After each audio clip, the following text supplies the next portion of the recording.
Alina. And I'm Layla. Welcome back to our channel, Elementary My Dear, where we make nutrition science easy for you to digest.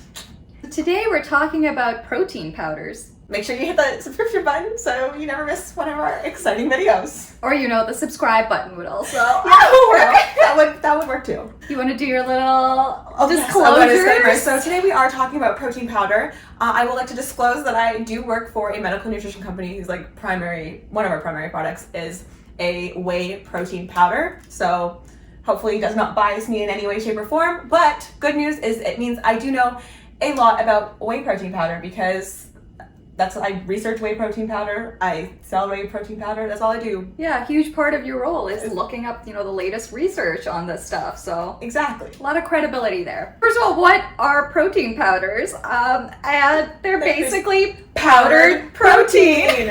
Typically they're seen as more of like a protein supplement, so they're not like whole foods because most of the ingredients are just protein. The most common forms of protein powders that you see in the market are things like whey and casein. I think we're seeing a lot more plant-based protein powders lately as well, and they come from things like peas or rice or hemp or soy. Soy is probably one of the most common. Soy is definitely the most common ones. Since milk-based protein powders like whey and casein are some of the most common ones on the market, I think it'd be cool to discuss how they're made. Whey protein is a byproduct of the milk processing industry, I guess. You might actually have seen something that's very whey-like. If you have a yogurt and like that watery stuff on the top, that could be the whey separating from the rest of the milk product that's there. When they're making whey protein powders, they take milk, add some, enzymes or acids into them and heat it up to the point where it starts like curdling and forming some solids. And basically the solid part is casein protein and the liquid part is whey protein. They basically extract those components, dry it up, powder it up, and sell it to people. Exactly. There's actually more than one type of what we consider protein powder. There's one thing called a protein concentrate and one thing called a protein isolate. And so the protein concentrate actually has less protein than the protein isolate. It has about 80% protein, and the protein isolate has about 90 or more percent protein, and that just depends on the way that it's processed. One thing to know is that if you're lactose intolerant, you're probably better off going with a protein isolate rather than a protein concentrate, because a lot of that 20% are things like carbohydrates, which in milk is lactose, also fats, and just other components of milk. One of the most common plant-based protein powders are actually made from soy. You take soybeans, you remove the fat from them, and then either you using alcohol or water kind of wash them to remove some of the fibers and the sugar so that you're left with mostly protein.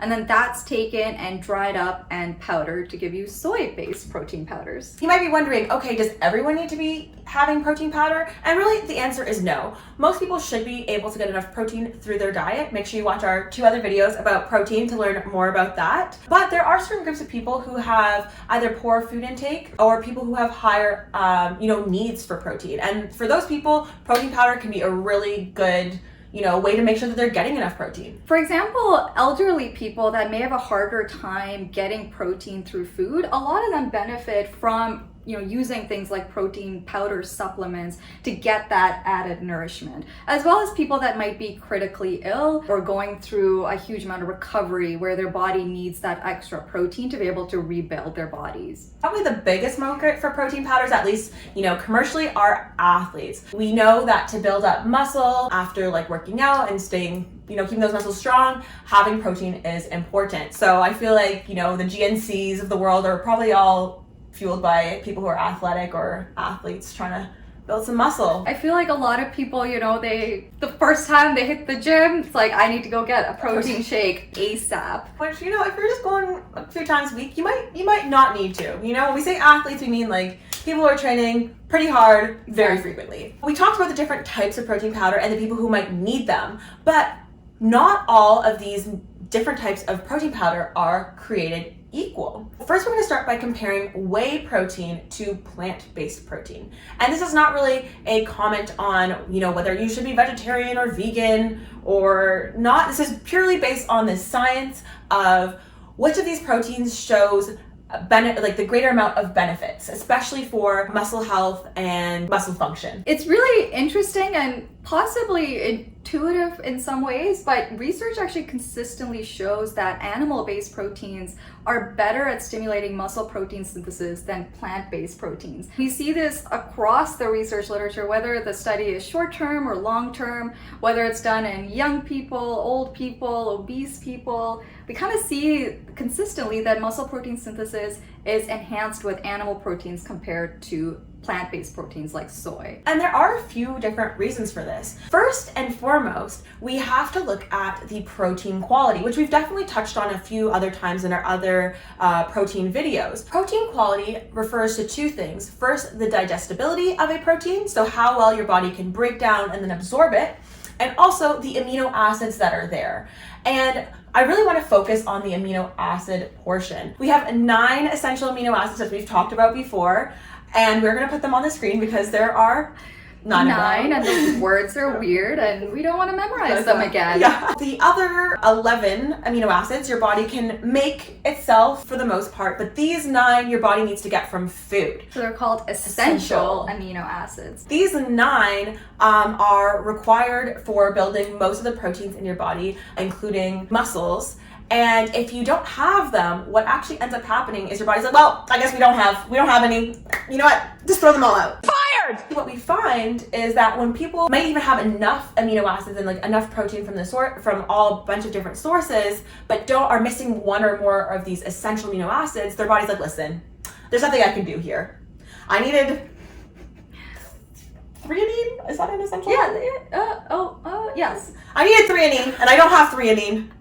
So throw everything out. I'm gonna oxidize all these, you're gonna pee them out, and we're gonna have to try again. So you actually end up wasting a lot of those amino acids, even if you are getting enough protein. It's interesting because, a lot of the dietary recommendations, like the main ones that are emphasized are total protein intake. Mm-hmm. But we see also that, the amino acid composition of the protein intake also does matter. It's not just about, whether you have the threonine or not, it's also about if you have it in the right amounts. Mm-hmm. What we see with whey protein, which is an animal-based protein, is that it has all the amino acids in the right amounts, including this really cool one called leucine. And leucine's like the Kickstarter to like signal to your body like, okay, start the muscle building process. Whereas plant-based proteins like soy, which is probably the most studied plant-based protein, are missing some of these amino acid. And plant proteins typically are missing methionine, lysine, and leucine. And as Layla just said, that's very important to keep in mind because leucine is something that kickstarts the muscle protein synthesis process. And it's thought that that's the reason why we see that animal proteins seem to perform a little better than plant-based proteins when it comes to something